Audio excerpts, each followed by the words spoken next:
then we would have a quorum. Good morning, everyone. Deputy Mayor Malik, if you can turn on your camera, then oh, there you are. We now have quorum. Good morning. My name is Mayor Olivia Chow, and I'm the chair of the Executive Committee. We have quorum, and I'm now calling the meeting number 14 to order. Welcome, everyone. Today's meeting is being held by video conference and in person at City Hall in Committee Room 1.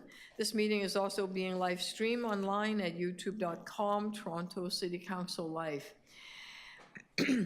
Although we may be meeting in different locations today, the committee would like to acknowledge that the land we are meeting on is the traditional territory of many nations, including Mississaugas of the Credit, Anishinaabe, Chippewa, and the Haudenosaunee, and the Wendat people, and is now home to many diverse First Nations, Inuit, and Métis people.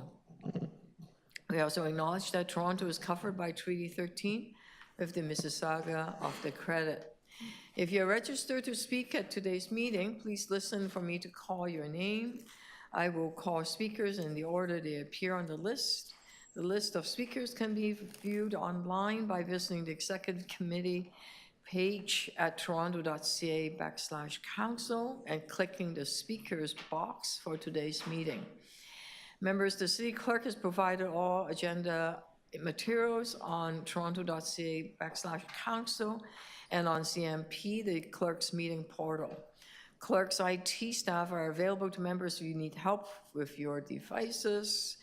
And please submit your motions by email, and they're at exec@toronto.ca to help with the motions. Are there any declaration of interest under the Municipal Conflict of Interest Act? Seeing none, we'll proceed. May I have a motion to confirm the minutes of the last meeting? Councillor Ainsley, thank you. All those, any questions? All those in favor? Approved, carry, thank you. We'll now run through the agenda.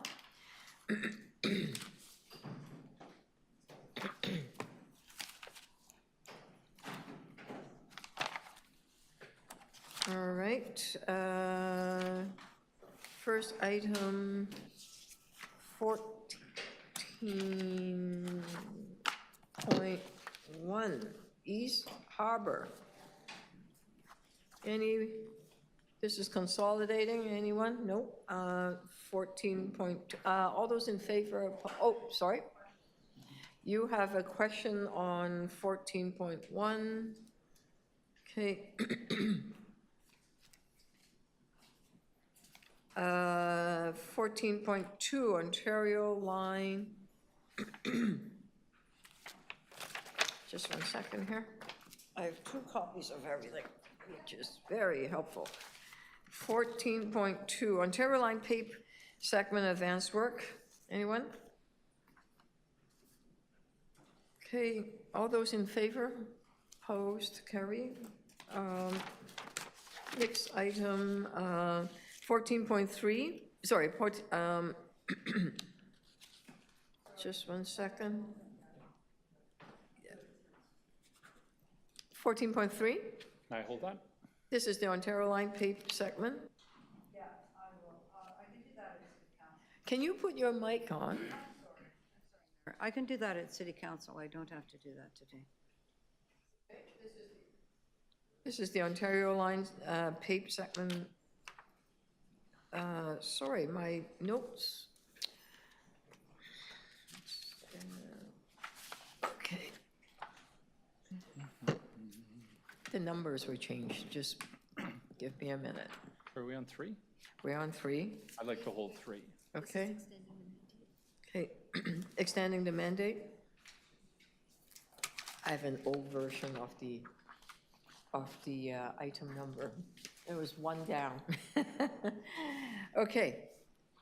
Pardon me. 14.3, Councillor Ainsley.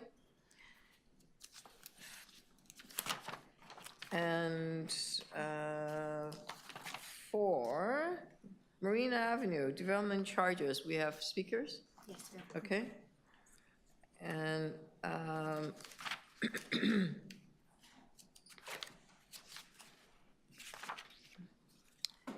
14.5, the adjustment to capital budget carry forward into future years. Anyone? Approval? Okay. Councillor Perks, move for approval. All those in favor? Opposed, carry, thank you. 14.6, we have a presentation. I'm going to put that as the first item because it's fairly significant. I'm sorry? Okay, all right. Apparently it has to be after the item that we just talked about. The water, Toronto Water Capital Budget, 14.7, move approval.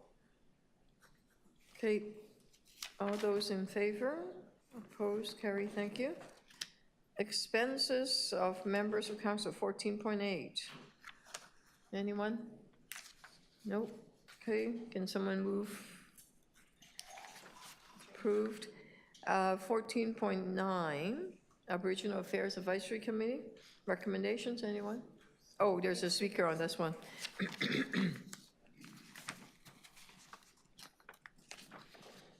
14.10, nomination, this is for information. All those in favor? Approved. The item on fair wage policy, recommendations in front of you. I'll move that. Move to that. All those in favor? Approved, carry. And 14.12, FCM. Oh, yes, thank you.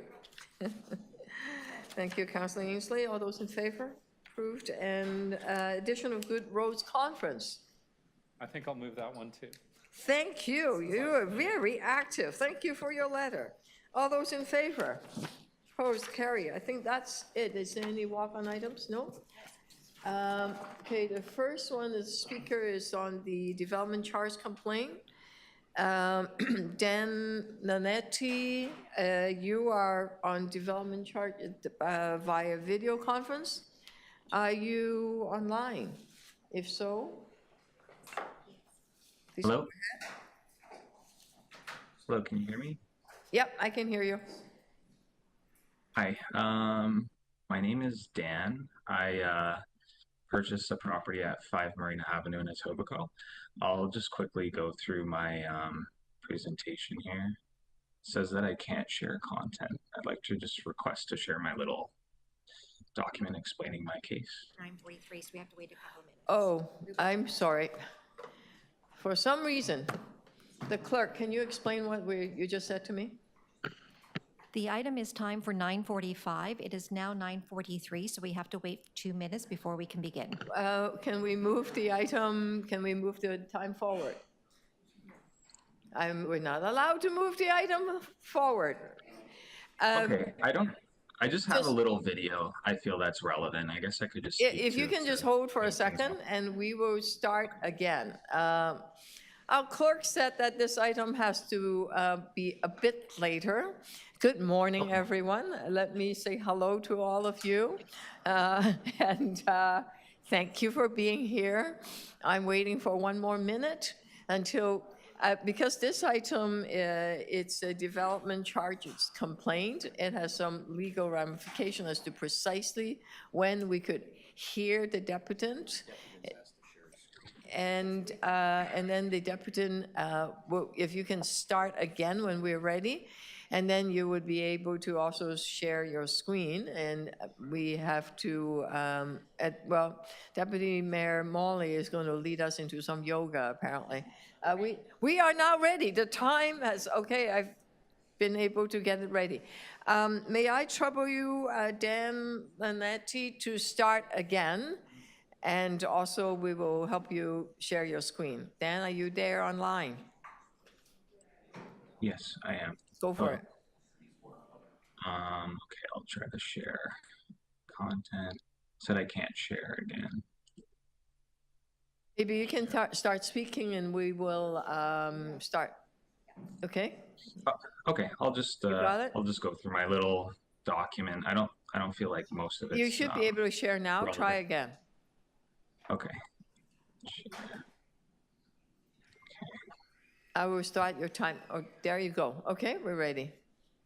Okay, so I purchased a property at 5 Marina Avenue in Etobicoke. It was a detached home, and I got it approved for semis with basement apartments. The existing home had a basement apartment within the home, and I'm just filing a complaint on two items. The first one is with regards to my educational development charge that I was charged.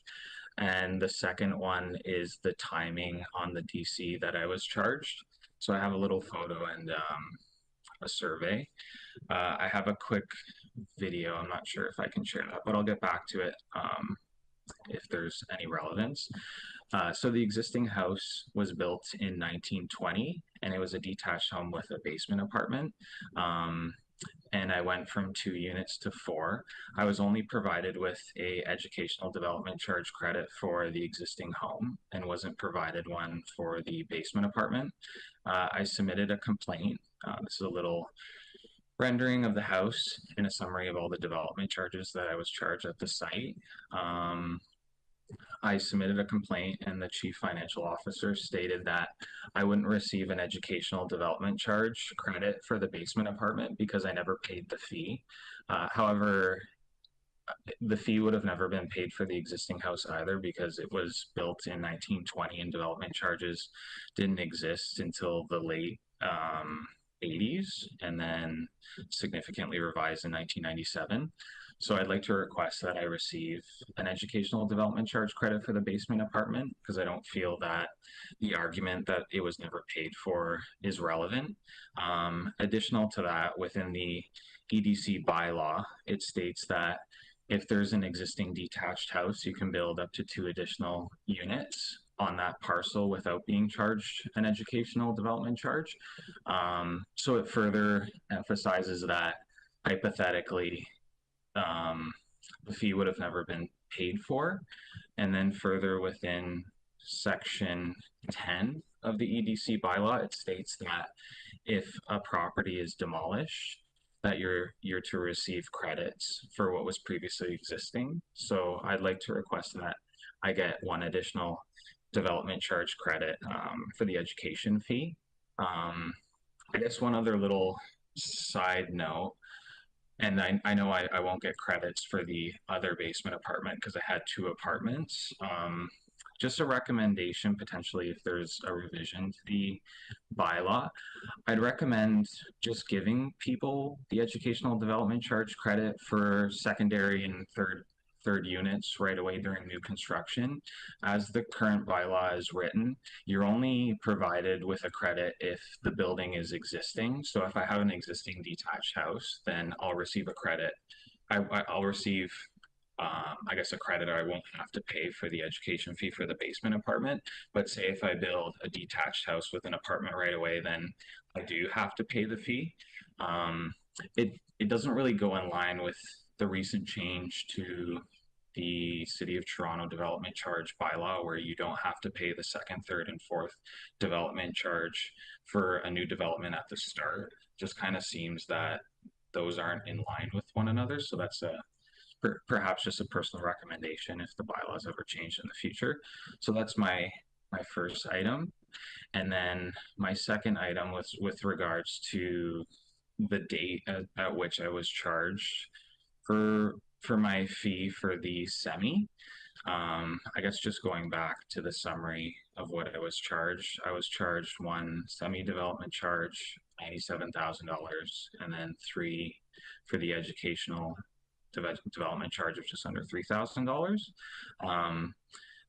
This fee went up significantly last year. The first increase was at the beginning of May.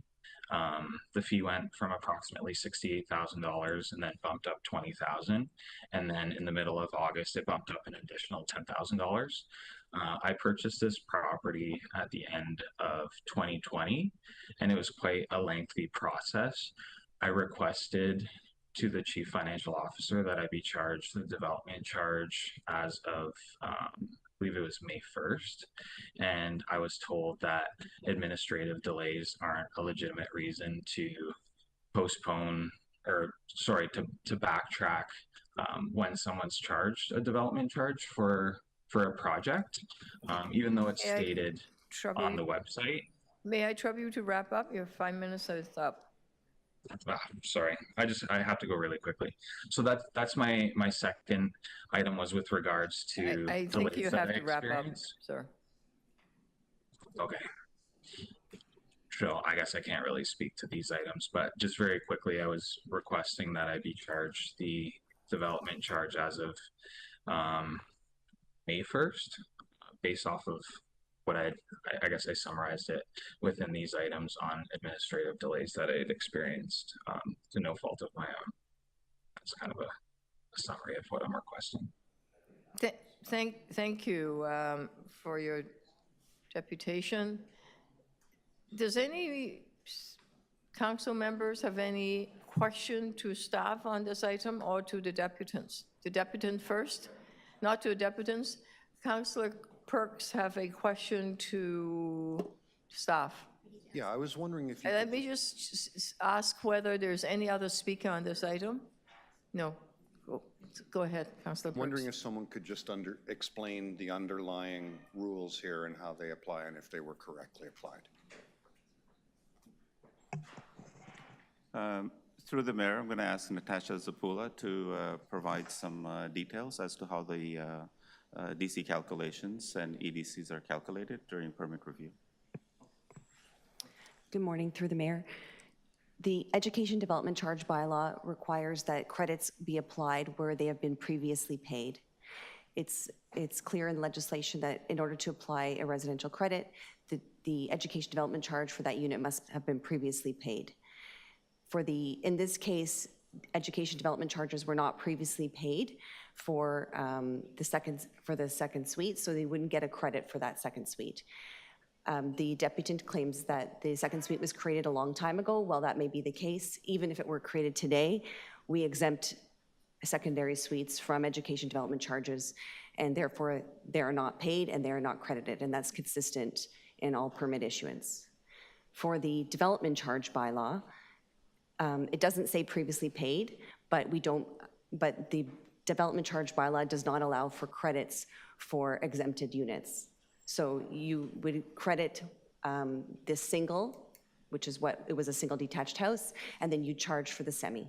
And that is what we did in this case. Deputy Mayor Molly? Thank you, Madam Mayor. Just to follow up on that, with respect to the second item, the deputant raised related to the timing issue, it looks like there was a considerable sort of difference between the amount required based on the timing of the May 1st date. Could you provide us a little bit more information about why that would have been and what consideration went into the request when it came forward? So through the mayor, I am not aware of any delays with respect to permit issuance that would have caused an increase in the development charge, just through the normal course. Thank you. Question to the staff? Any motions? No? Okay. I'm just moving the staff recommendations on this item. Thank you. Any questions to the mover? All those in favor? Opposed, carry. Thank you.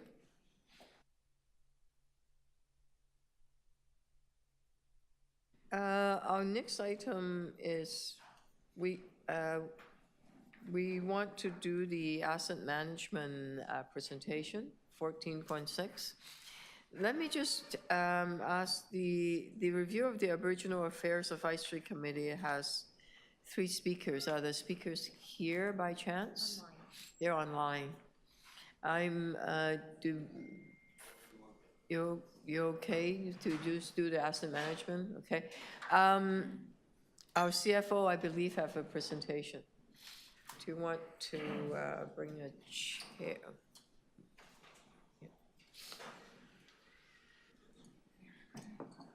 Thank you.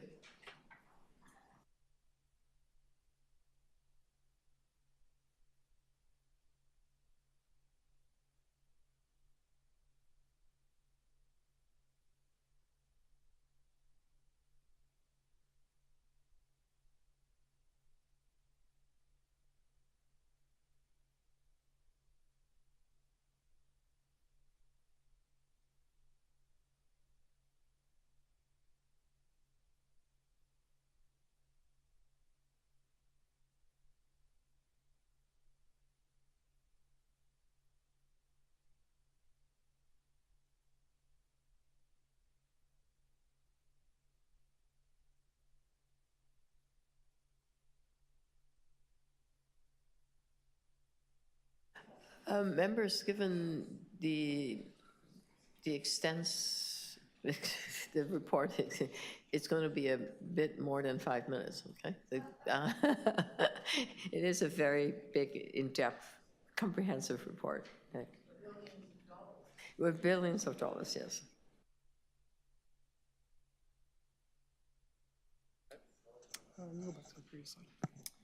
Okay, thank you. Madam Mayor, Executive Committee members, thank you for giving us an opportunity to present on the city's corporate asset management plan. I'm joined here today by Felicia Jenkins, who is our manager within Finance and Treasury Services and leads our corporate asset management function. I do want to start off by saying I owe an immense gratitude to both Felicia and staff across 25 divisions, agencies, and corporations here in the city who have made considerable efforts over the last year, enabling us to present our comprehensive citywide corporate asset management plan to Executive Committee today. You'll hear more from Felicia soon, but I do want to emphasize the importance of this document. While the results of this work do not lead to any new or even novel findings that haven't been stressed in past work, like the long-term financial plan, state of good repair reporting, or even divisional or agency capital investment plans. However, it does stress the importance of continued emphasis on the need to prioritize infrastructure renewal in our capital planning and decision-making.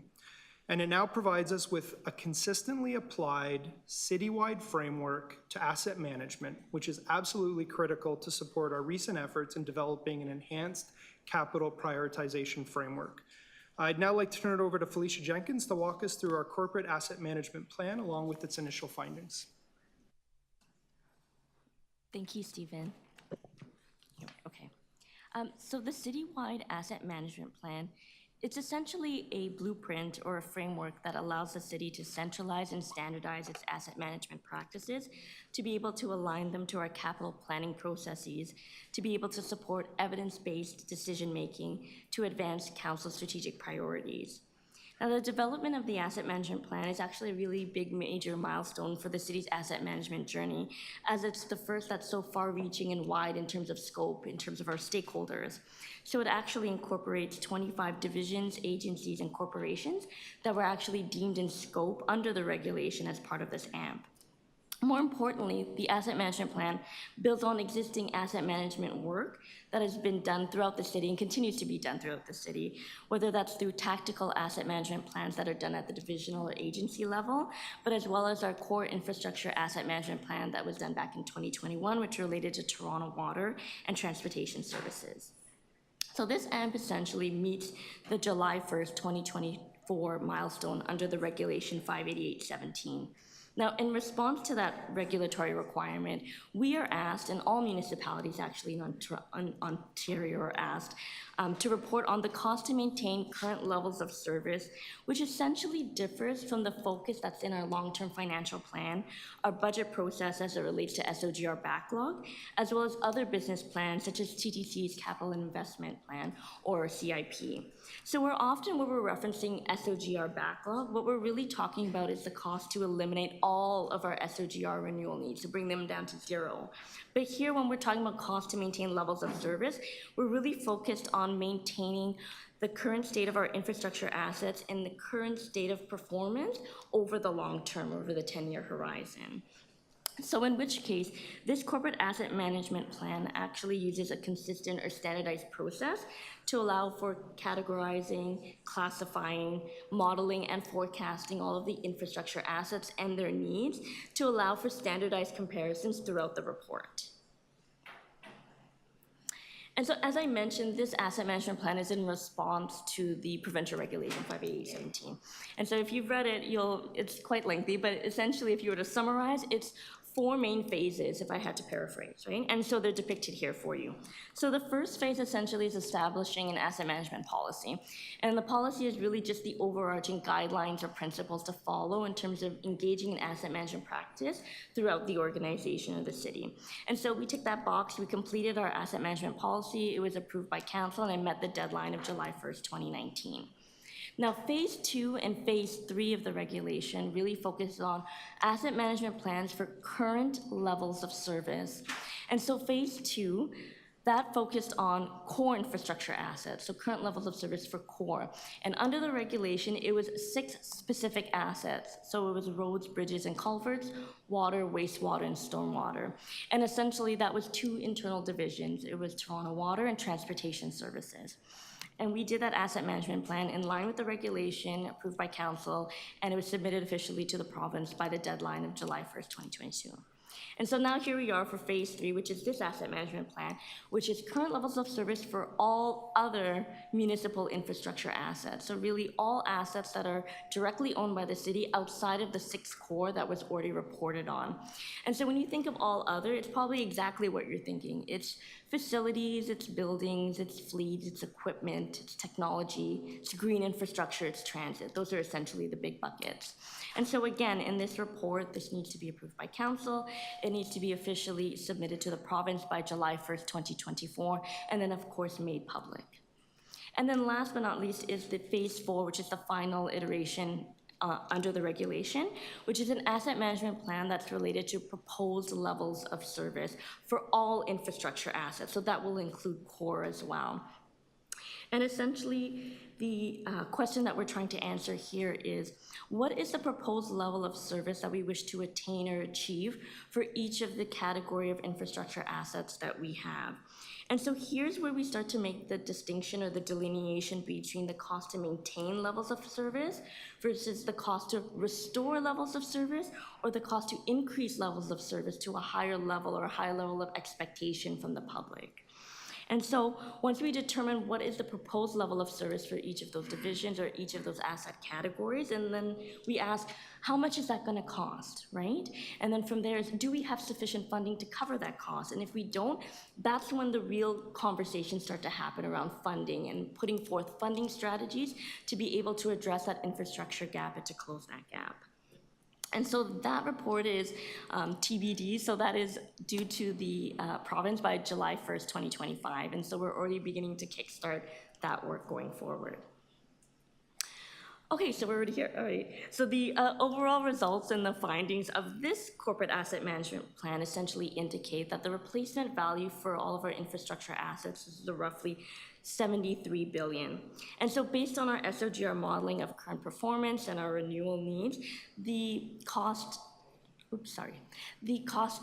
to maintain levels of service over the 10 years is essentially $40 billion. Now here, it's important to note what that 40 billion really is. The 40 billion doesn't speak to the optimization of increasing service level or value to what we want it to be or what we think it should be. Again, it's about the cost to maintain status quo, the cost to maintain the current performance distribution of our assets as it stands. So what does it cost to just keep doing what we're doing? That's what that 40 billion essentially represents. So in which case, just to add further to that, if you're looking at a distribution of assets that is poor or in very poor condition, then essentially the cost to maintain those assets at a suboptimal level would obviously be lower. So again, it's not necessarily reflective of where we want to be, but reflective of how we just maintain our status quo. Now, as it stands, when we look at that whole pot of infrastructure assets that's covered in this AMP, the average overall performance is fair. And so that essentially means that the assets are near the end of life, but they're still in working order. We're still able to continue to provide continued service delivery. Now, within that average overall performance, it's important to note that roughly 40% of those assets are categorized as poor or very poor performance. And essentially what that's saying is that those assets are, yes, they are past their useful life, and essentially they'll require renewal investments sooner rather than later to be able to address those renewal needs. So really we're at a point where it is providing levels of service right now to the public, but it's kind of a pay attention moment where we say, okay, this is kind of a crossroads where we should be making sure that we're addressing those renewal needs going forward.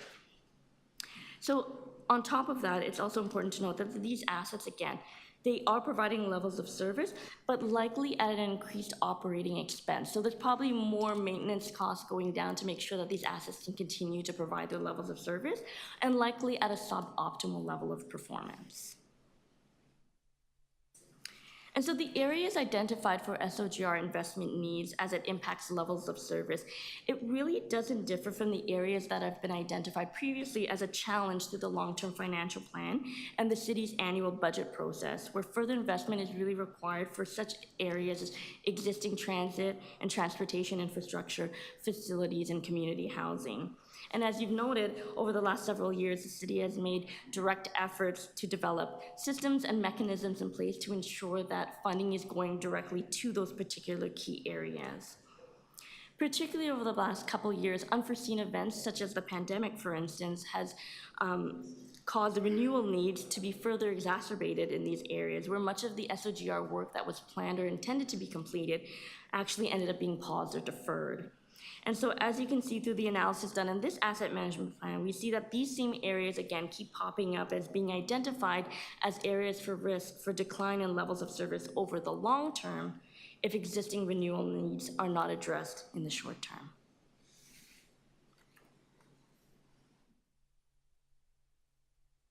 Okay, and I will pick it up from here. Thanks, Felicia. As I mentioned at the start of the presentation, and Felicia just spoke to on our last slide, the results of this work, and specifically the $26 billion infrastructure funding gap, did not come as a surprise and actually further validated past analysis. And while not a true apples-to-apples comparison, as Felicia explained, the updated long-term financial plan from last year noted $46.5 billion in funding challenges over the next 10 years, with the majority related to capital needs. We annually report on state of good repair backlog. As part of our recent 2024 budget process, we noted an SOGR backlog that is expected to grow to $22.7 billion by the year 2033. Also consistent, the TTC's most recent capital investment plan identified $35 billion in unfunded capital needs required over the next 15 years. The citywide asset management plan is consistent with prior findings and further emphasizes continued need for added investments, and particularly in infrastructure renewal. Next slide. It's also important to note that steps have been taken and will continue to be taken to expand and prioritize our investments in infrastructure renewal. Addressing SOGR needs is a key priority in our capital planning and decision-making. $26 billion, or 52% of our capital plan, is dedicated to direct investments in SOGR, and further investments in health and safety, legislative requirements, and even at times growth initiatives tend to further address infrastructure renewal needs. As part of the 2024 budget process, we increased direct SOGR funding by $1.8 billion, reflecting over a 7% increase in funding. We've also seen our level of SOGR funding grow over the last 10 years, to the level of $26 billion today from about $16 billion 10 years ago. This growth in SOGR funding has been made possible through council decisions that have increased capital funding capacity, such as water rates that have been set to fully support infrastructure needs, the creation and more important, continued annual adjustment to the city building fund that supports a total of $6.5 billion in priority transit and housing infrastructure investments. And with the new deal, we have eliminated the city's single largest SOGR liability in the Gardner Expressway. And coupled with the Don Valley Parkway, we have nearly $2 billion in existing funding capacity that will be available to reduce infrastructure funding gaps identified in the asset management plan. Last month, staff brought forward our capital prioritization framework that will be integrated with the city's corporate asset management plan and will enhance the city's existing prioritization processes and provide input for strategic decisions on when and where to prioritize capital infrastructure investments. Next slide. In terms of next steps, aside from seeking council approval on this asset management plan and submission to the province by July 1st, we have identified 3 important next steps on the following slides. The first step, we will continue to advance asset management planning in the city. Key actions will include preparing for July 2025's provincial requirement to include the proposed level of services for each category of infrastructure asset in our asset management plan. We will further develop our corporate asset management function here at the city and advance data maturity, completeness, and confidence across the organization. Just as an example, I'd mentioned that SOGR funding has been a priority for the city and continues to be a priority. And just using the library as an example, there have been 8 major rebuilds or overhauls since the latest available facility condition index data from the library, which was dated about 2020. We estimate that factoring these actions would increase the number of library assets in fair or better condition to over 40%, which will be confirmed and reflected in future reporting as our data matures. Next slide. The second step will be to continue to engage with the federal and provincial government on infrastructure priorities. While municipalities receive about 9% of total taxes paid in this country, we disproportionately hold the greatest burden for infrastructure renewal requirements. And we build and maintain an estimated 60% of the country's infrastructure. It's imperative that we continue to partner with the federal and provincial governments for shared infrastructure investment priorities, especially in the areas of transit infrastructure, housing, climate action, and all other infrastructure investments that support critical city services. Next slide. The last step, and really a key message in today's presentation, especially given the existing funding gap, even with all of the actions that the city has continued to take over the last few years, is that we need to further enhance the prioritization of our capital planning. All capital investments need to be assessed on 3 key areas: value optimization, risk mitigation, and cost reduction. We must focus on reinvestment in aging infrastructure and asset deterioration. To do this, we have to continue to prioritize existing SOGR needs over service improvement and expansion, and ultimately review and even reconsider planned investments in new or expanded infrastructure against our SOGR needs. Our capital prioritization framework, complemented by our asset management plan, will be key to enabling this prioritization exercise. I thank you all for allowing us to present this important work, and staff are available here for any questions that you might have. Councillor Perks has some question. Thank you, and thank you for that. Bringing that all together is quite helpful. Just to help me parse this in plain English, from what I've seen, this snapshot shows that we need to spend about $40 billion over the next 10 years to keep the assets we have able to provide the same level of service to the public. Is that? Yes, through you, Madam Speaker, Madam Mayor, yes, that's correct. Okay, and at present, out of that 40, we've funded 14. Yes, attributed to these core assets, or these assets, not including the core assets, that's correct. So of what we've identified that we need to put money into so we don't have declining public services, we've covered about a third. Yes, that's correct. Okay.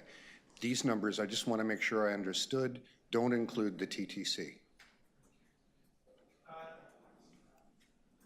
Sorry, there we go. Yes, these do include the TTC. Oh, they do. What's not included in this is the core assets, which were generally Toronto Water assets, as well as a large portion of the transportation services assets, which were identified as part of the core asset management plan. Okay, I catch that distinction.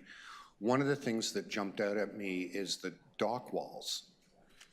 Are those our responsibility, or are they shared with the federal government? Sports Authority, no? Sorry, pardon.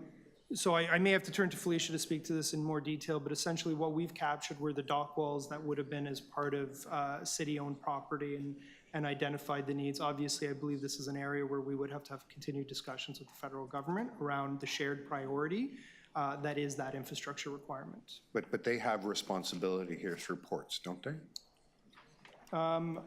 So let me take that back. I believe, as it relates to waterfront, there is obviously shared agreements that exist in the past. Whether that, I think we would have to have further discussions in terms of the responsibility going forward. Okay, and this is just a little bit off topic, but one of the challenges we've had in funding our capital plan generally was the decisions of the province a year or two back to eliminate certain development charges. I understand they proposed some legislation, which, if my math was correct, and Mr. Ng, I think, was helping me with this at Planning and Housing, they're now offering to give us 5 cents on the dollar for that. Through you, Madam Mayor, and great question. So we have identified as part of Bill 23 an expected loss of about 2.3 billion in DCs based on the previous growth forecast. With the changes introduced in Bill 185, I believe about 150 million of that will be addressed. And really at its That's core, 5 cents on the dollar.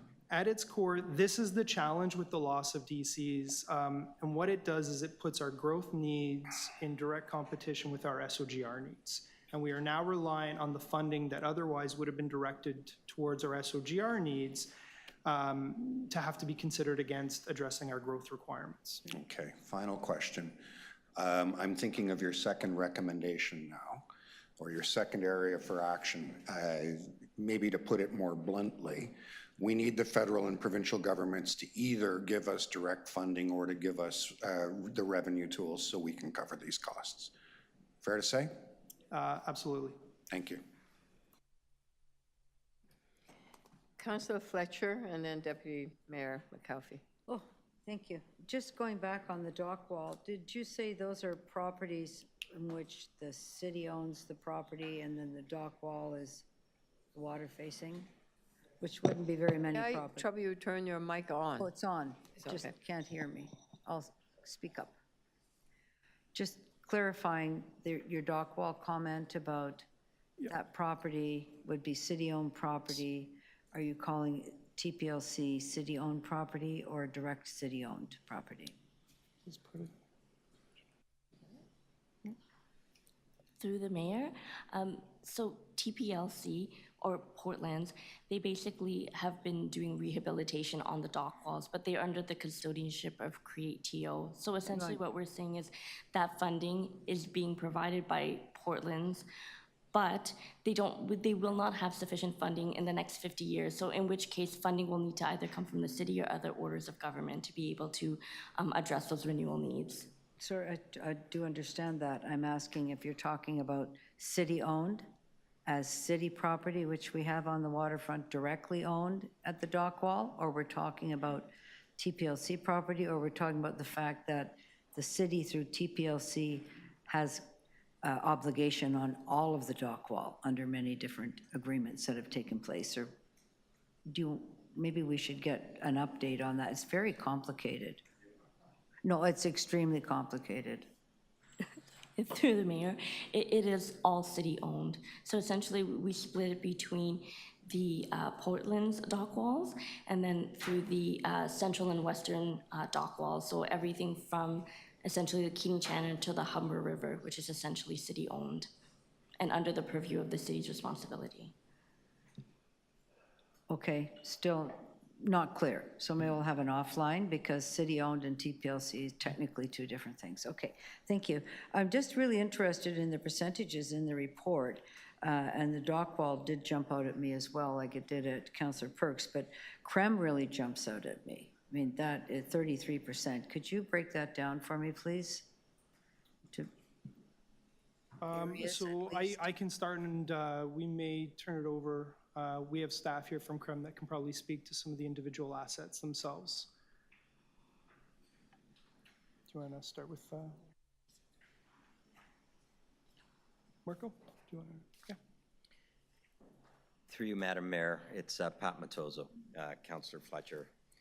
So when we look at what we have in our 10-year plan with respect to state of good repair and health and legislation, there's about 600 million, just over 650 million that we have approved above the line. And when you compare that against what we have in terms of deferred capital, about 1.4 billion, you can see that the total requirement actually over a 10-year period to the point of bringing the buildings up to par is about 2.1 billion. And could just clarify, are these all city buildings or only are the ones that are under CREM? So thank you for the question, Councillor Fletcher, and through Madam Mayor. Under direct management, we manage 454 buildings, 12 million square feet, which has a asset value about 7 billion. It includes all of the major civic centers, city hall, police, emergency services, fire, paramedics, as well as a series of yards. Yeah. which may be solid waste yards or other yards. The other point I'll make as well, Councillor Fletcher, is that our average age of our buildings are greater than 50 years. So we have buildings up as old as 60 years. So when you look at what we have in terms of deferred capital, a lot of it has to do with a lot of aging infrastructure. Thank you. And then roads, 48%, that's not quite making the grade to 50. Are we just talking about just roads? Or the gardener wasn't involved in that percentage the gardener was not part of that percentage? Through you, Madam Mayor, no. So the portion of transportation services, so bridges, expressways would have been captured as part of the previous asset management plan. What you would have included in this section would have been, I believe, the local roads, laneways, sidewalks. Felicia, you can probably speak to anything further. Through the mayor, when we reference roads, or it's essentially walkways or pathways or cycling bike lanes, essentially, that's part of the road infrastructure under this report. So local roads, laneways, sidewalks. Not local roads, it's just walkways and pathways. Okay, walkway, pathways. And how many, square feet of that? How many linear feet? Do we know? Councillor, you're at 5 minutes. Thank you. Okay, are you okay? Yep. Deputy Mayor McAlfee? Thank you, Madam Chair. Is there any surprises here? Through you, Madam Mayor, the findings are consistent with reporting that we would have had in the past as part of SOGR, reporting as part of long-term financial plan. Even in the SOGR reports, we've noted there are 4 major areas that continue to be a challenge: transportation, transit, city facilities, and parks. And what you find in the asset management plan is very consistent with past reporting on the infrastructure needs in those areas. Does this report account for the upload of the Gardiner Expressway and the Don Valley Parkway to the province? So it does not, and one of the opportunities that are available to us, and staff will be reporting on this in a coming executive committee, will be the funds that are freed up as part of the upload of the Gardiner and the DVP, and the ability to reallocate those to priority infrastructure renewal needs, which will contribute to a reduction in the funding gap that's been identified in this report. And what's your timeline for that report? Off memory, it's either coming to the next executive or the one after that. I believe, is it the next executive? June. It's the June, so that report is coming to the June executive committee. What is our argument to the province and the federal government about how we have done our part? So I think it is evident that the city has stepped up and taken actions within our ability to be able to increase our investments in SOGR. By virtue of the fact that our SOGR funding has grown from 16 billion to 26 over the last 10 years, which has been supported through the City Building Fund, not just the introduction, but the annual 1.5% increase that we've had as part of our property tax rates, coupled with our initiatives on the water side, and overall prioritization and efforts. We've taken considerable efforts to be able to address our SOGR needs, but just the magnitude of the infrastructure requirements necessitates the need for us to continue to partner with the provincial and federal government, especially in areas of shared priority. And what percentage of our 10-year capital plan right now is dedicated towards SOGR? 52%, or I believe just around 26 billion of our 10-year capital plan. Is that higher, lower than the past? How does that compare? So I believe, generally consistent. We have and will continue to prioritize SOGR in terms of when we review capital programs. Health and safety and legislative are of top priority, but then we would look at SOGR needs, and that has been demonstrated in how we prioritize. I will say, moving forward and given the funding gap, there is a need to enhance that level of prioritization.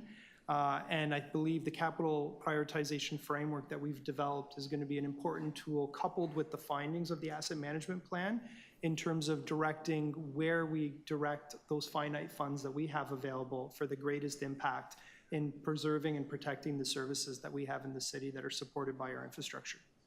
And do we have any sort of barometer about how much other cities, big cities similar to ours, similar in age, might be spending towards their SOGR of their capital plan? I don't have the exact number, but there are many reports out there that do speak to the fact that, while municipalities receive around 9% of total taxation in the country, we build and maintain 60% of the infrastructure. And that alone indicates the pressure on municipalities with the limited financial framework available to us to be able to address infrastructure that had primarily been built 50 or 60 years ago across the country in many cities. Just, I want to clarify the first point you made. So sorry, cities receive 10% of the taxation. Latest number I have is closer to 9, but Okay. we can round. Okay, thank you. Thank you. We have Deputy Mayor Morley. Thank you, Madam Mayor. Just a quick question with respect to the assets that are currently rated as in poor or below or very poor. Is there data available in terms of where those are located within the city? We love a good map around here. So we do have it by asset type. I'm not sure if we have it location specific. I'll turn to Felicia to speak to that. Sorry, through the mayor.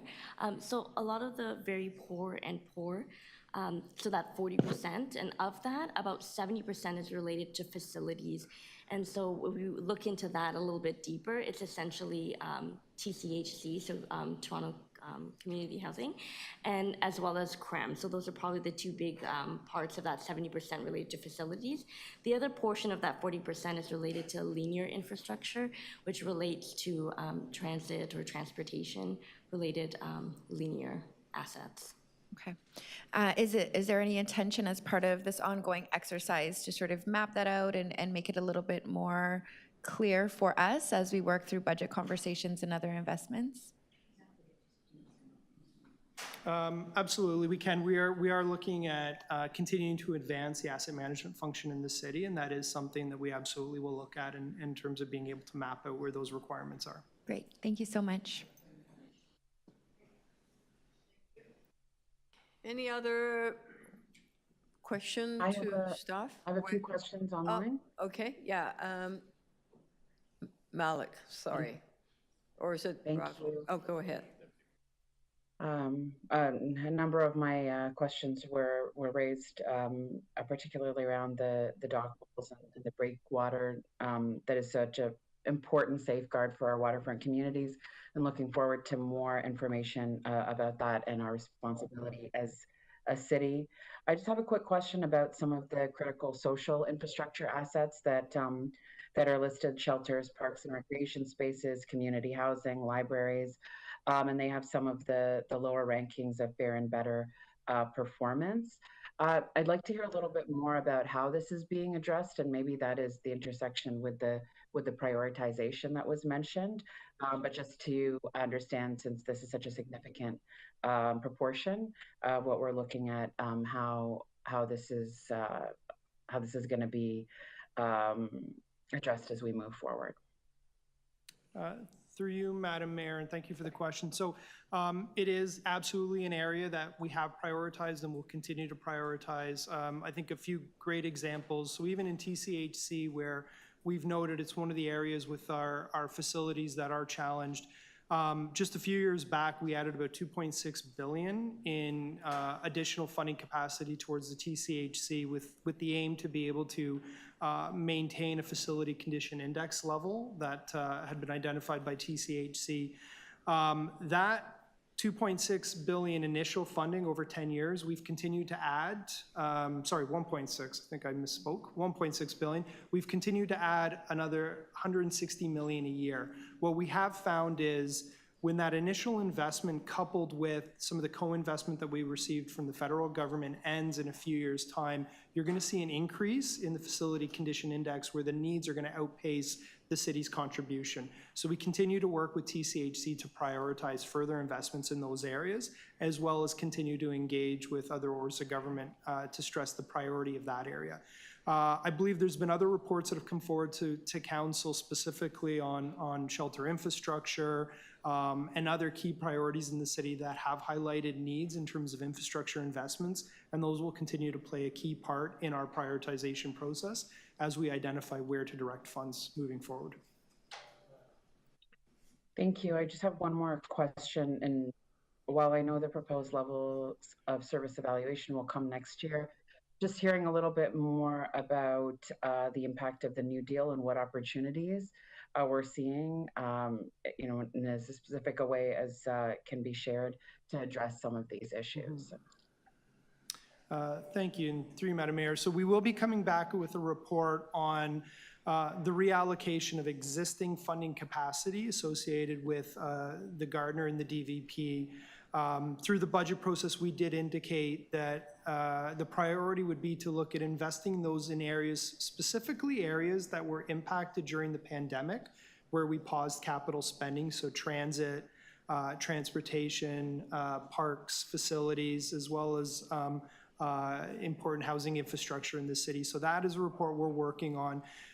Beyond that, we are still engaged with the federal government, specifically as it relates to the 1/3 share of the subway cars for Line 2. That, again, is a pressure that exists on transit services, where both the city and the province have identified our 1/3 share. And we'll look for that to come forward, which, again, will address the funding gaps that we've identified. Thank you. Thank you. Any other question to staff? No? Speaking to the item, Councillor Perks. Thank you. I think of this issue as the Great Canadian Swindle. Over the last 30 or 40 years, the federal government and provincial governments in this country have walked away from paying for infrastructure. This is not news. If you go back to when I was a little kid, the majority of infrastructure was paid for by the federal government. The second biggest contributor was the provincial government, and municipalities put in what they could. And now it's flipped. Now, municipalities have the largest responsibility for the infrastructure that provides services to Canadians that makes Canada go. And we're expected to maintain and pay for that infrastructure out of the property tax. It's lunatic. Nowhere else in the world is a majority of the infrastructure in a country paid for out of property tax. The federal and provincial governments over the course of the last generation or so have very slyly offloaded the responsibility for paying for the infrastructure that makes Canada go to municipalities. And what have they done with their savings? They've cut income taxes.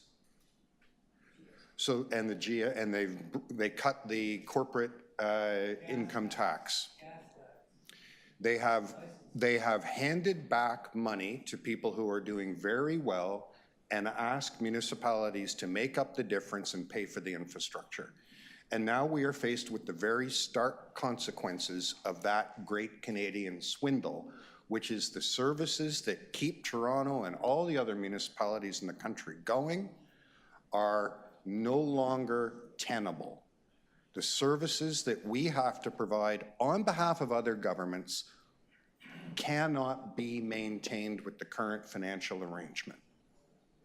If Canada is going to succeed, the federal and provincial governments must come back into the responsibility of paying for infrastructure.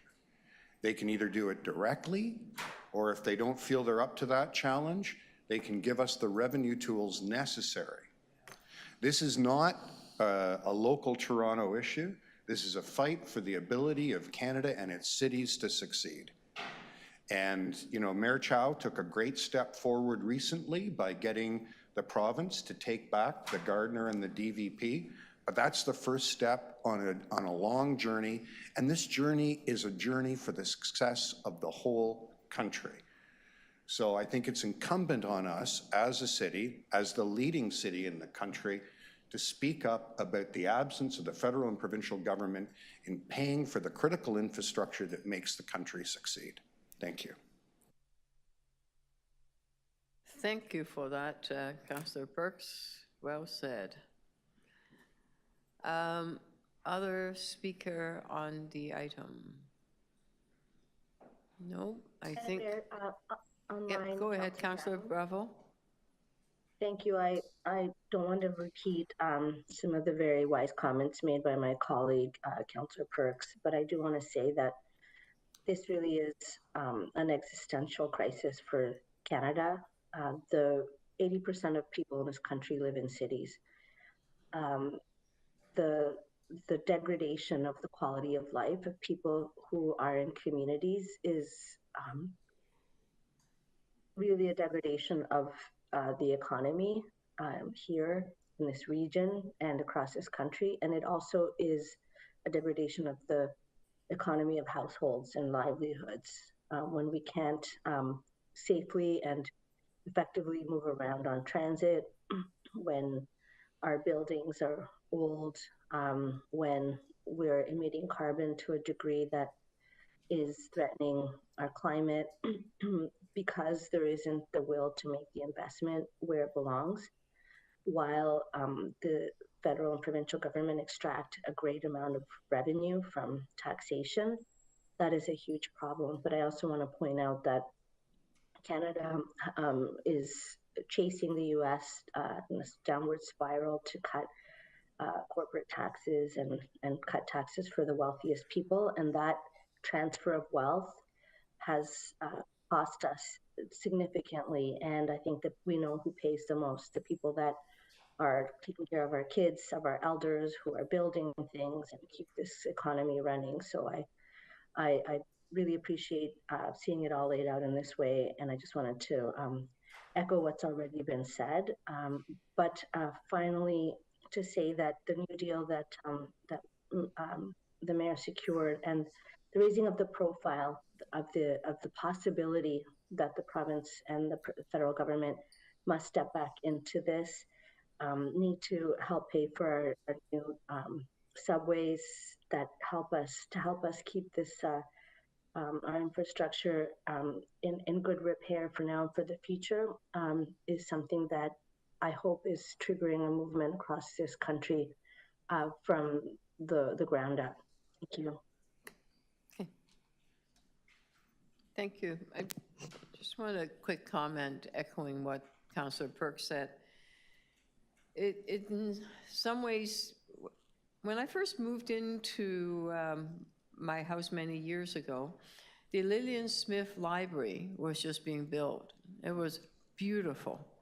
It has a sculpture, and it was a children's library. It made me so proud to live right, a few steps further down the street from it. And now I look at some of our libraries, they are falling apart. I look at the subways, it's even hard to describe because it's heartbreaking in many ways. And you go to some of the parks, the community centers, you're wondering what is happening. And I feel it every time I'm cycling, because the roads, even though the potholes were filled, but the roads itself is falling apart. I sometimes run on the roof deck, and I look at the lights that are off, the infrastructure in this whole area, in this beautiful building that is iconic, the City Hall. And where I park my bike, the slats that are, if you look up, some of it is falling down. And if you look at the numbers, no wonder we are falling behind so much, especially on transit, on parks and recreation, on libraries, corporate real estates. The dollar amount is staggering as what we need. And the federal and the provincial government, in many ways, and what's most disappointing this year, yes, we have the New Deal from the provincial government, but on the federal side, there is no new infrastructure program that was announced. This is the first time in 20 years. And if you talk to other big city mayors from coast to coast to coast, they are all saying the same thing. Our infrastructure is falling apart, or they're not keeping up. And as the city grows, we have to maintain what we have. So I am very thankful for the staff to pull in such a comprehensive report together here. And let's take this document as a blueprint. And those of you that are very active on the intergovernmental front, those of you that are choosing to go to the Federation of Canadian Municipalities, let's work with other municipal councillors and mayors to say, this cannot continue. This is a crisis we must face. If not, our city is going to crumble in front of our eyes. So thank the staff for this document. Just on one last small point, on slide 5 that showed a list, it'd be great if you show how much we're missing on each, comparing to the budget annually versus what we need annually. And if you could put some percentage on it, it would be even more stark. Okay. Thank you so much. And Councillor Perks, I'm sure, will have moved the recommendations. You did. I know you would have done that. Any other speakers on the item? All those in favor? Opposed? Carried. Thank you. If it's okay, let us hear the deputants on the 14.9, the review of the Aboriginal Fair Advisory Committee. Speaker Tiffany Malley, are you here? And then after that is Miguel, and then Brianna. Ani, Bojo, can you hear me? Yeah, we can hear you. Okay, Ani, Bojo, good morning, Executive Committee. My name is Tiffany. My spirit name is Woman Who's as Beautiful as the Fire. I'm a Toronto Indigenous Community member, and I'm a member of the Toronto Indigenous Community Land Trust. We have a strong membership that has been growing over the last year and a half. The Toronto Indigenous Land Trust is a newly formed, federally incorporated nonprofit with the goal to create a space for 80,000 Indigenous, First Nation, Métis, and Inuit community members who are not being engaged, consulted, or informed about critical decisions happening in community. For 3 years, I've been advocating for the 150 Dun modular home project to include 25% of the housing allocated to the Indigenous community. After years of advocating, I was so excited and pleased to hear from Dr. Bouzari. He shared with me that my relentless advocate has secured 25% of the housing for our community to use this 150 Dun. I'm really excited. I have been very engaged with the Indigenous Affairs Office. I'm a board member of the INAGBI.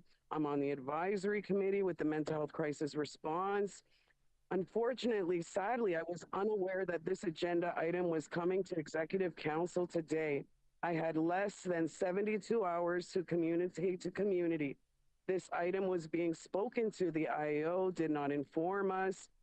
I would like to ask the community not to accept the recommendations to change the terms of reference. Currently, instead, I would ask to allow more time to develop a fair and inclusive process that includes community. The membership of the ACC should include people with lived experience, Indigenous nonprofits, grassroots collectives, artists, Indigenous businesses, Indigenous contractors, consultants, and many other community members. I acknowledge that I have consistently attended the Aboriginal Affairs Advisory Committee since 2020. I have consistently made deputations. During the time I started attending, there were 10 or more ACC seats were vacant. A motion was made June the 28th by a committee member to appoint me and other community members to the Aboriginal Affairs Advisory Committee. This motion carried on for several meetings. Ultimately, the meetings ended. Executive Committee is being asked to redefine the composition of the Aboriginal Affairs Advisory Committee, entrusting that the selection process to the Toronto Aboriginal Support Services Council. However, TASAC is an exclusive collective. There are 0 Indigenous businesses, artists, Indigenous contractors, and Anishinaabe Health is not a member of their collective. I am wondering if the proposed recommendation to allow TASAC to define the membership, it excludes significant portions of the Indigenous community. During the consulting engagement, there were only 17 out of the 30 members who participated. Only 4 members met in person. The consultant discussed challenges. True community inclusion means involving diverse ranges of voices. The consultant's report on the ACC reflects challenges faced by engaging members. Currently, the Toronto Aboriginal Support Services Council does not have a membership pathway. There is no direction how to be a part of this council. You need to be chosen. Leaving this being an exclusive collective, the Toronto Indigenous Land Trust has not been reached out. I haven't been offered any resources to support the land trust. And I'm constantly challenged because currently the city does not have a robust community engagement policy that guides who and how communities should be engaged and consulted. This left for very minimal community engagements, leaving thousands of communities unaware of these things that are happening. The community consultation engagement process only consisted of 7%. And I'm just wondering if we can ask for this agenda item to be deferred, or I'm also asking that the previous terms of reference that the city created remain in place to ensure that more community voices are included. Miigwech. Thank you, Ms. Malley. We appreciate your deputation. Does anybody have any questions for the deputant?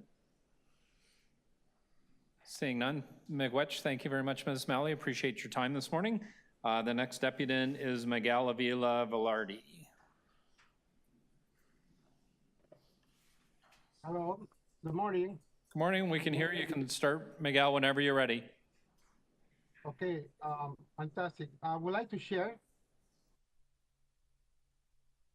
Sorry, I have trouble.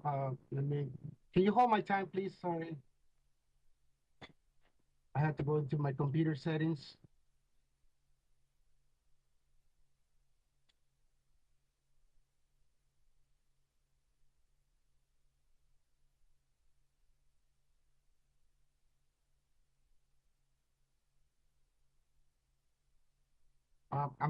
It looks like I'm unable to share today. Sorry, apologize for that. So let's continue. I'm gonna be touching my deputation on the recommendations of the city manager. It is important the city and members of the AAC consider input and feedback from other broader Indigenous community, including Indigenous organizations that are not members of the AAC. It is consideration of future changes to its mandate and terms of reference. My sister, who spoke before me, she's right. Tiffany was nominated in 2021 as a candidate to be included as a representative of the grassroots community for the AAC. We don't understand the barriers that limit the participation of members of the community. So in regards to the land trust, that is the reason I'm not able to attend today in person, because Daniels Corporation has put up a notice for the community organizations, housing providers, co-ops to bid on the piece of density, they call it, 4 floors opportunity at 500 Dundas Street East.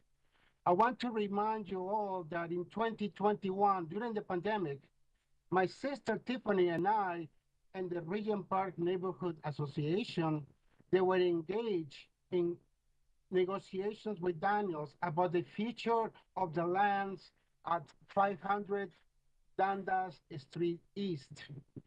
Thankfully, Daniels has been very open and explaining to us the plans. And today, there is a meeting hosted by Daniels Corporations. They have an affordable team which will allow the formation of a new opportunity for housing in an area as needed in Regent Park. As you know, we have always requested RGI units. So in regards to the membership, it is true. It is a failure of the City Appointments Committee not to include members of the grassroots community. I find it offensive that someone like my sister, Tiffany Kawe, who is indigenous, born and raised in this country, is not allowed to have a voice and a seat at the table. Remember, guys, nothing about us without us. That's what we always tell you. It's the core of the truth and reconciliation is to have us at the table, not on the menu. So please, I beg you to include Tiffany Malloy as a member of the AAC because she deserves to have this position. I can't because I'm a person who can be perceived to be a conflict of interest for being a grassroots activist. But anyhow, I always contribute to the betterment of every communities. But I have a soft spot for indigenous people of Tortu Island, my cousins from this nation. I am very proud to cooperate in the dream of the land trust that will help residents in Regent Park. You are aware of this plan, Mayor Chow, Councilor Chris Moyes as well. He is aware of these plans. So hopefully today, Daniels will be providing a, a show, a presentation that will allow other organizations to bid in the opportunity. We wish to have a voice at this table. That is one of the recommendations I asked Councilor Chris Moyes. Perhaps Tiffany Malloy could be that person. If there is no room on the AAC, please allow Tiffany to be at the table of this future housing dream for indigenous people in Regent Park that hopefully it can become a co-op for first indigenous peoples. Thank you so much for your listening to me and we heard you. Thank you so much. Thank you, Miguel. Brianna, are you here in person? You're online. Go for it. Brianna, are you online? Hi there. Just oh, there you are. Myself. Ani Minigishgad. Hello, everyone. My name is Brianna Olson Pidawanakut. I'm a member of Wukomakong Unceded First Nation. I'm Anishinaabe, meaning that this Toronto is my traditional homelands. I'd like to speak to item B, specifically 2 and 3 in terms of the agenda item. Similar to what Tiffany had shared, I would like to contest the item and would request that the terms of reference stay the same and not be changed until there is a significant consideration to the implications of the changes to the item and to the Aboriginal Affairs Advisory Council's terms of reference. The reason being, so I often say, as an Anishinaabe of this territory, that there is a significant political advocacy that happens in the city of Toronto, and the majority of it that I see is coming from NGOs or non-governmental organizations, social service organizations, and the composition of the Toronto Aboriginal Social Service Council is exactly that. So as Tiffany had mentioned, this is a council that is very exclusive. So the membership of the council is comprised of social service agencies in Toronto that are Indigenous. In order to become part of the council, you have to be, number one, voted in. You have to do a presentation, which is extensive to even get to that point, and then you have to be voted and then accepted as an agency. So that's number one, the first step. Second step is what the proposal to the changes to this item are, is that you would then have to be nominated to be one of the 25 people to make up the council, and then you would have to be voted on, and then only then you can be part of this Aboriginal Affairs Advisory Council for the City of Toronto. So nowhere in the Aboriginal Affairs Advisory Council does it say that this is an exclusive council to social service organizations, yet the makeup and this process is exactly that. So for myself, NGOs do not represent me politically here in Toronto. My Anishinaabe Nation and the Three Fires Confederacy is my governance. Where is that represented within this process? Where is there representation for those autonomous voices who are not part of NGOs or not part of these social service agencies? What is essentially happening with the change to this item is you're creating an exclusionary process, an exclusionary council, and it doesn't represent a broad range of participants. Tiffany mentioned the people that are potentially excluded, student groups. Specifically, I know one of the faculty members from the University of Toronto had sent a letter in last night identifying the exclusionary nature of this decision and this motion. You know, again, Tiffany mentioned grassroots groups. I mean, and the simple fact that many of the social service, I come from a social work background, I have a master's in social work. Many of the Indigenous people in the city who are accessing social services organizations are also not just accessing Indigenous orgs. Harm reduction, Indigenous people access safe injection sites. Indigenous people access spaces that are not just exclusively Indigenous, but have Indigenous support and representation. So they are completely excluded from this process.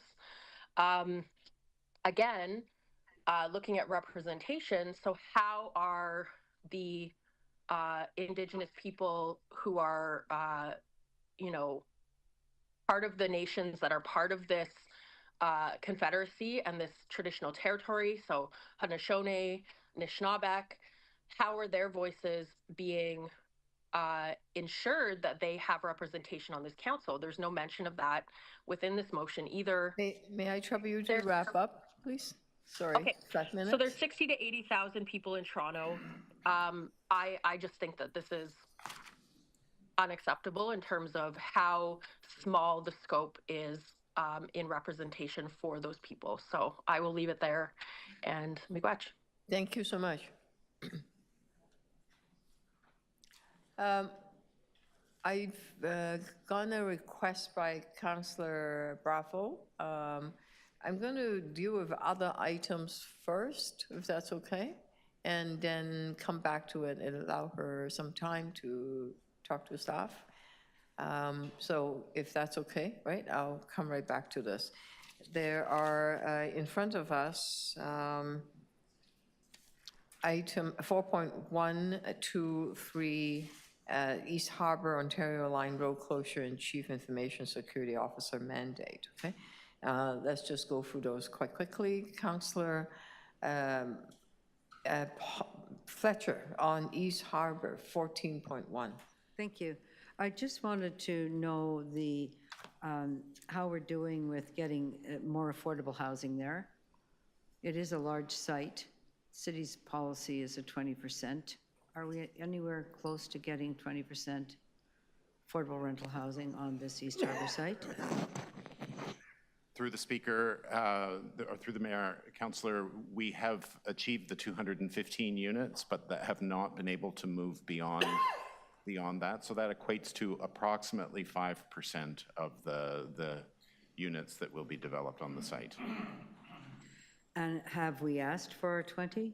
We have throughout asked for more units. Part of the challenge is that this is about offsetting the cost of the financial contribution that Cadillac Fairview will be making through the contribution agreement they have with the province.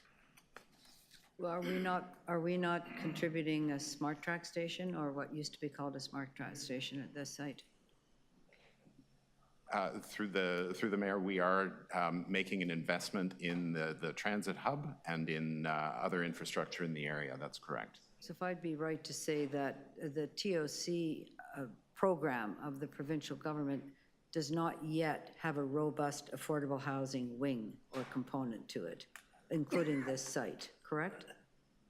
Through the Mayor, there is not a robust affordable housing component to the TOC program overall. I think you're correct in that. And can I just ask, pardon?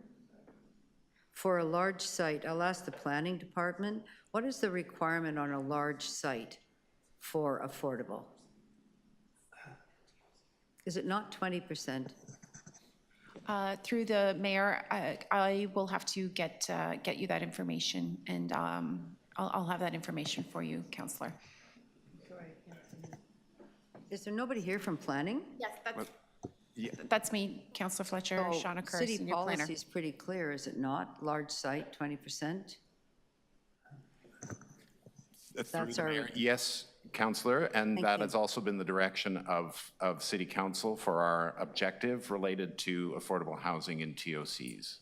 So there's 215 units, and how many units altogether on the site? For 4,300, pardon me. 4,300 units, thank you. And just tell me this, the height of some of the towers there? Are they?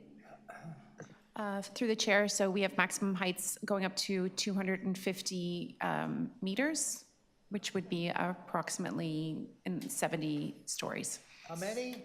70. Madonna mia. 70-story buildings. They range in height, so that would be the maximum height. That's the maximum. And then there's also another TOC across the street on Eastern Avenue with 11 or 12 stories, correct? That is correct, Councillor. Does that have any affordable? That is still under negotiation.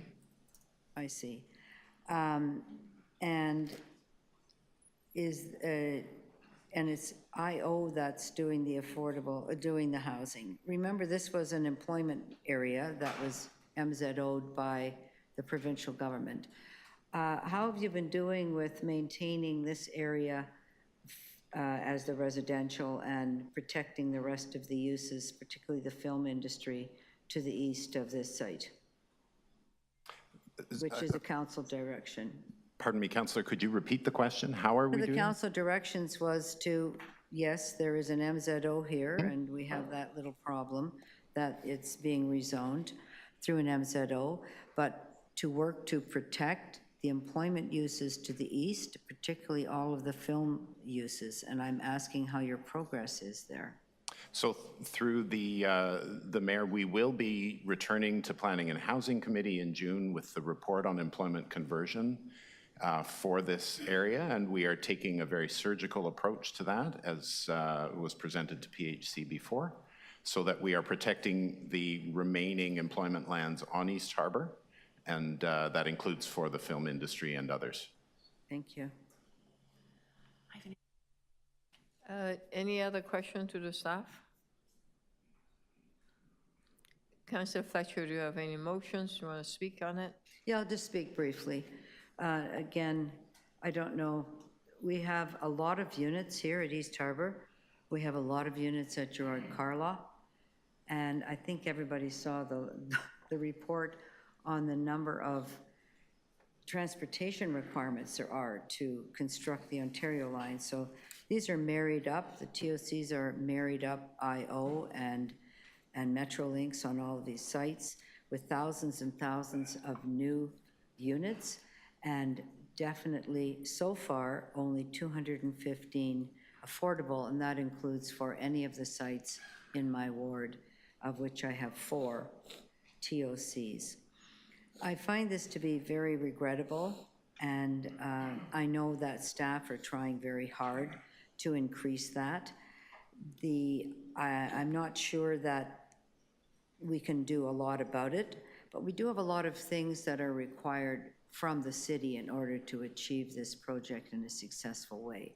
We are done quite a bit. We have 1 station that we're funding completely.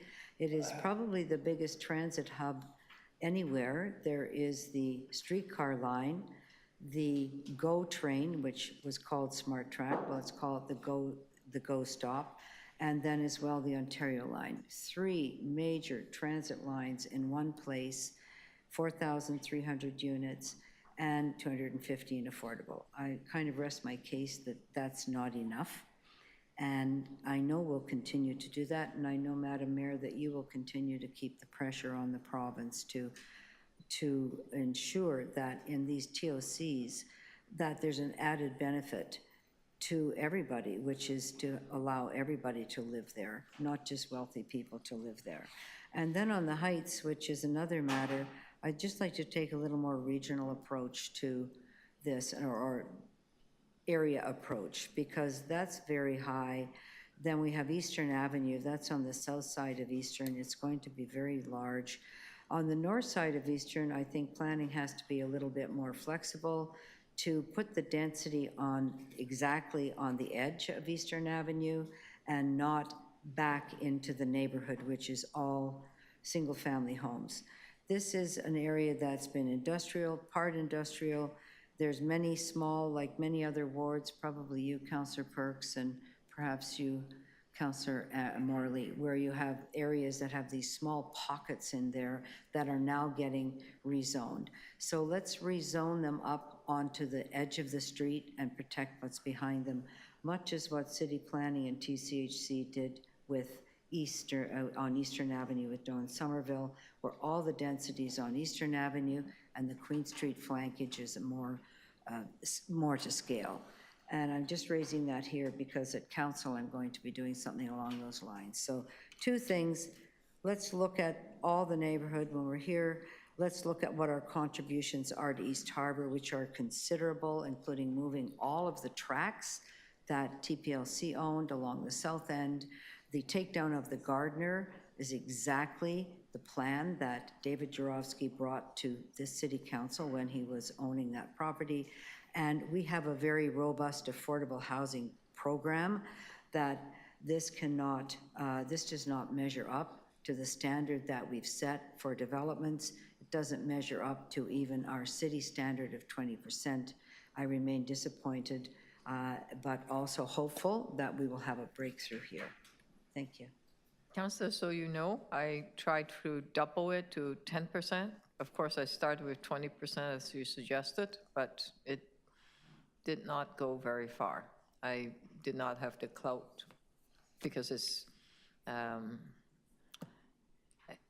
well, what can I say? The negotiation preceded me, and by now, there is, Councillor, and there are commercial land there that some of them want to be flipped into residential, so there are other opportunities for negotiation. However, having said that, are you moving the motions in front? It's actually the recommendation that's in my letter. Okay. All those in favor of the recommendations in front of you? Thank you. Opposed, carry. The next item is also yours, 14.2. Ontario Line road closures. Yeah, I just was quite, You dealt with it already, or? yeah, we did. Okay, thank you. I agree with Councillor Ainsley, the Chief Information Security Officer. Questions of staff?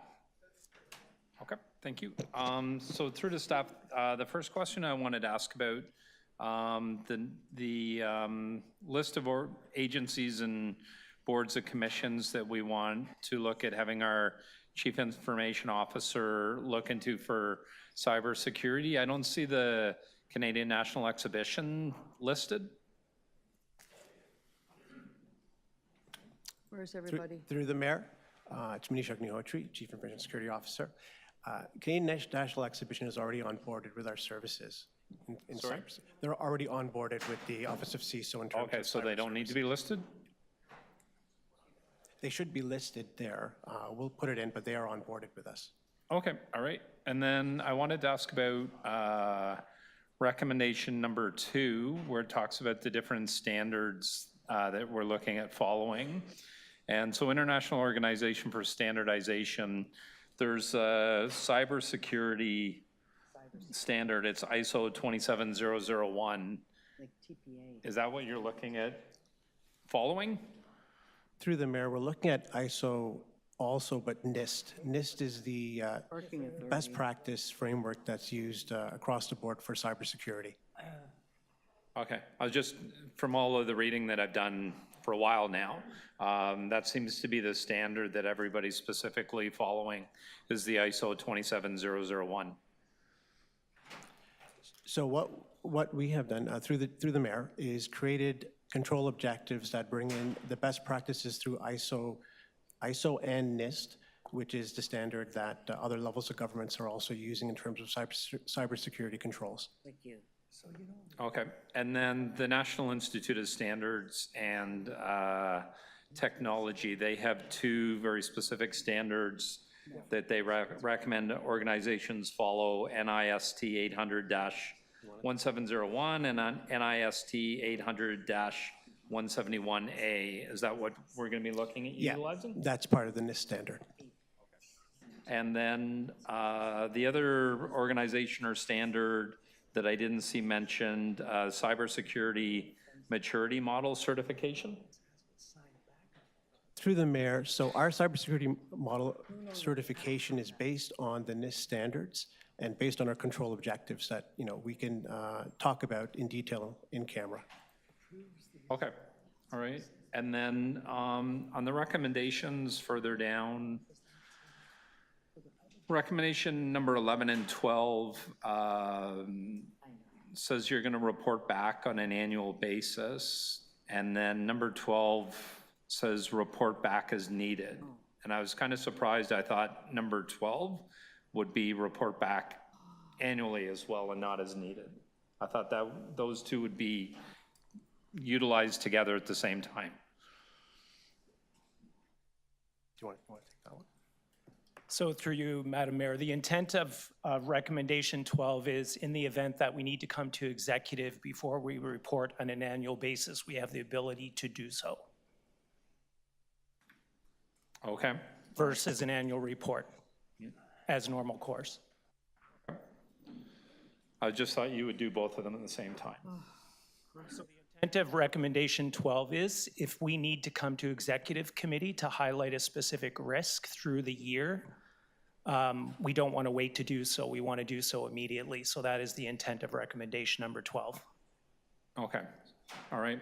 And then my last question, Madam Mayor, was just around budgeting and budget-wise, how you see all of this rolling out, and do you have enough budget now to do it, or you're anticipating this is going to be an annual ask at budget time? So through you, Madam Mayor, as is normal course, we'll bring forward the need for the CISO on an annual basis through the budget process. Corps and agencies, in addition, will bring forward their requirements for CISO. As we noted in the report, it's a partnership between the Corps agencies and the city CISO, with the city CISO having an oversight role. Okay, all right, thank you. Thank you, Madam Mayor. Those are my questions. Thank you. Do you have a motion? Sorry? Do you have any This is mostly, I have a motion that I'd like to move if nobody else has questions. yeah, I don't see anyone. Okay. So basically, just following up on my questions, I'd like to amend 2B to include after the International Organization for Standardization, the ISO 27001, and after the National Institute of Standards and Technology, the two different standards documents that I asked about, the NIST 800-171 and then NIST 800-171-0A. So I'm just moving those, Madam Mayor, just for clarity. So when this process is being done, that we know exactly what we're looking at, the standards that we need to follow and achieve. These are both international recognized standards around cybersecurity and risk. I'm very happy to move the recommendations in this report and support it. I sit on a number of organizations that have been affected by cybersecurity, and I think we need to have a standard template and response and procedures for all of our agencies, boards, and commissions. When we talk about cybersecurity, we've come a long way from a number of years ago where it was just around protecting our data and ensuring our data was protected and there weren't any leaks or issues with it. In 2024 now, where we use a lot of technology for processes and people paying their bills, for example, online, a lot of the processes that we use to keep our departments running, I think cybersecurity is of paramount importance. And I'm glad to see this is before us and keeping it moving forward. Thank you. Excellent, thank you. And any questions to the mover of these amendments? All those in favor of the amendments, the item as amended, all those in favor? Opposed, carried. Councillor Bravo on 14.9. Thank you, Madam Mayor. I Advisory just have some Committee. questions of staff. I just, to the city manager, wanted to understand more, given the concerns that the deputants have raised about the involvement of the Indigenous Affairs Office, what it has been in terms of informing this work, which I understand has been led by you in your capacity as a city manager, and with a mandate to make sure that committees are functioning. So through the mayor, the Indigenous Affairs Office has historically had a connection since its inception with this advisory committee, and was involved in the process. I will say that the impetus for some of this work over the last year came out of a meeting that the Deputy Mayor McKelvey and I had with the community actually about a year ago. I think it was very early in May, 1 year ago. And so the conversations have involved myself to a large degree, but the IAO is obviously a part of the organization that contributes whenever we're looking at how we better engage the community. Okay, so clearly there's a range of views and in terms of what is an appropriate scope for consultation, given the great range of positionalities and that have been mentioned. In terms of the capacity of the committee to be able to connect with people who do not see their primary vehicle for voice to be through service organizations, do you see that there's an opportunity for that? And in terms of the future work of the committee? So through the mayor, absolutely. As we stated, two things are at play here. One is there is more work that's required in terms of how this committee will be constituted. But the other piece is that work is not to be quickly wrapped up. And all the time that work continues, this advisory committee is not meeting, is not constituted, and cannot provide valuable advice to the City of Toronto, to you. So the feeling is that this group will undergo and continue to work at the governance and change. I will say that the terms of reference, there was a mention of it should go back to the way it was. That is essentially what is happening. These would be the terms of reference that are largely what was there from 2018 to 2022. The updates we've made are things like the honorarium policy and things like that. So there will be continued work around the governance structure for this committee. The target goal and date for that is 2025. And there are also opportunities for additional members outside of tasks to be added. It is a conversation that can happen even before that work is completed. So our goal is to get this advisory committee of council back up and operating so that it can provide the advice it does need to committee and council. And that's one of the reasons that this is before you today. Thank you. What kind of opportunities have been missed in terms of providing advice to council during this time, or what kind of advice is needed in terms of the work? What are the moments, the key interventions that you see are being missed because of because the committee isn't meeting? So through the mayor, I won't purport to understand all of what they may have wished to bring forward in individual members or deputants to that advisory committee. But I can tell you that as the city wrestles with some of these key issues, including the issues around affordability, the issues around homelessness, or issues around housing, these are critical matters that require inputs from a variety of folks. And advisory committees, of course, are different than deputants to committees, than staff reaching out and consulting in a different way. They have a direct voice, and that voice right now is not part of an advisory committee structure because they're in abeyance until this work is completed. So this allows us to start getting that voice back in touch with you as council while continuing the very important work of deciding what the ultimate mandate and makeup of this committee will be moving forward, so that again we're not stuck in this process when we have the next term of council, which is what we have been in now since the election in 2022.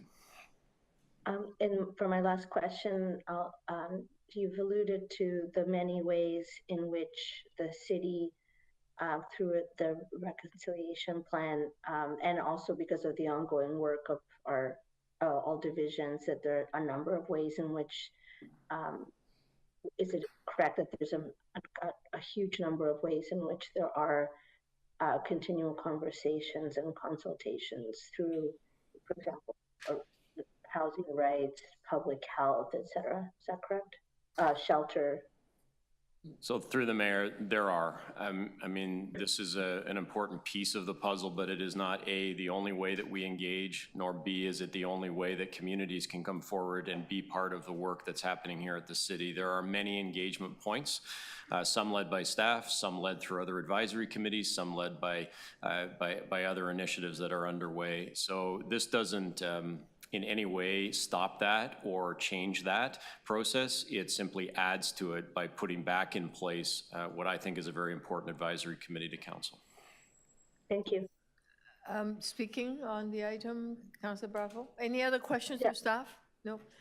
Councillor Bravo. Thank you. Through you, Mayor. I just wanted to make sure that deputants know that their concerns are being heard, and the questions I've asked, I hope, reflect the care that we want to bring to this work and this relationship. As the city manager has just answered in questions, this doesn't foreclose the possibility of continually examining the best way for the community to work.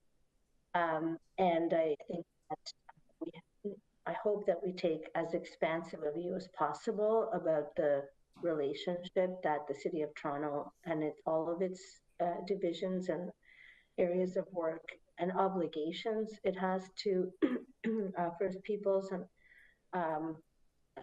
here in Toronto, and that we are, through all the work, and certainly I'm chair of Economic and Community Development Committee, and I can see in a number of different ways how there is a continual effort, an expanding effort to make sure, for example, on the shelters side, that there is a continual checking in, and that advice and leadership and guidance are sought. So I just wanted to say that it will also be something that I will be monitoring, and I take this responsibility seriously, and I just wanted people who have come here to speak about their thoughts to know that that your words are taken seriously. Thank you, Mayor. Thank you. Any other questions? I'm sorry, any other speak on this item? Recommendation been moved. All those in favor? Opposed? Carry. I see no other item in front of us. Well, we are moving adjournment. You don't need to leave. Why leave when you are enjoying? You want to stay? Okay. All those in favor of adjournment? Thank you very much. Take care.